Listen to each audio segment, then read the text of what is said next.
Résistance au changement, voilà pourquoi votre comité de direction est aussi réfractaire.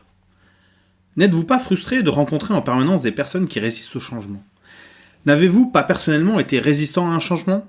Que pensez-vous des salariés qui résistent, de l'encadrement, voire parfois des membres du comité de direction qui résistent sur un projet que vous leur proposez? N'êtes-vous pas frustré d'être sous pression pour lancer une action que vous savez pertinente, qu'elle est complètement légitime, et que vous êtes face à des personnes réticentes, qui freinent des cas de fer, qui procrastinent, qui empêchent volontairement le déploiement du projet?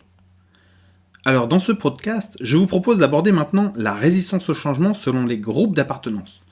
Cela va vous permettre de comprendre qu'il existe des résistances de la part des personnes de groupes d'influence différents et qu'il n'y a pas que le salarié qui rejette parfois le changement. Bonjour, je suis Guillaume Comte, cofondateur de Prévenir chez Changer et ambassadeur de la communauté d'échangeurs libres.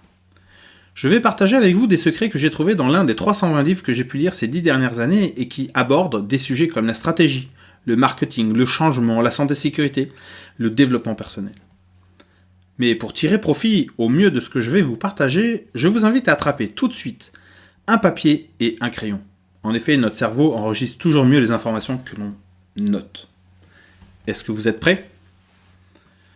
Dans mon activité professionnelle et depuis plusieurs années, j'ai mené un certain nombre de plans d'action à terme, construit et déployé des projets d'envergure, et j'ai toujours été confronté à des phases de résistance des salariés, des syndicats, des cadres et des membres de la direction. Et j'ai lu un jour un livre intitulé « Le changement sans stress » de Jean-Paul Lugan chez Rolls. Ce qui m'a particulièrement intéressé, c'est le titre intitulé « La résistance aux résistances ». C'est ce que je vais aborder maintenant avec vous. Ce que j'ai retenu de cette partie, c'est qu'au même titre que leurs collaborateurs, les directions passent par les mêmes étapes du changement. C'est très souvent inconscientes qu'elles-mêmes sont engagées dans un processus de transformation. Elles sont soit dans le déni, soit dans la résistance aux propres résistances de leurs collaborateurs. Souvent, les projets échouent parce que les directions font fi des problématiques humaines. Un comité de direction qui n'a pas pris conscience qu'il résiste au changement des collaborateurs devra payer le prix fort quant au lancement de ces projets de changement. Loin de faciliter le changement, certains comités de direction tout entiers restent bloqués et empêchent l'organisation de changer.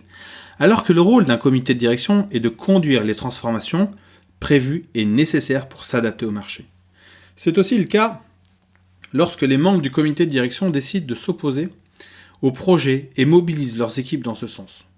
De même, la résistance de l'encadrement avec des attitudes d'opposition, généralement moins directes et peut-être plus sournoises, rend difficile le fait de les répéter et de les gérer. Nombreux sont les membres de l'encadrement qui valident les projets, les défendent, mais qui au final cachent leur opposition. Il arrive même parfois que leur résistance des managers les pousse à des actions non managériales durant la période de lancement du projet. Alors, pour continuer à voir et découvrir d'autres lectures, techniques, méthodes, concepts passionnants, et si vous avez appris quelque chose aujourd'hui et que vous avez encore envie d'aller plus loin, je vous ai préparé la suite qui se trouve juste en dessous. C'est sur un autre sujet complémentaire, vous verrez, et ça va vous permettre de compléter vos connaissances, expériences et expertise. À très bientôt!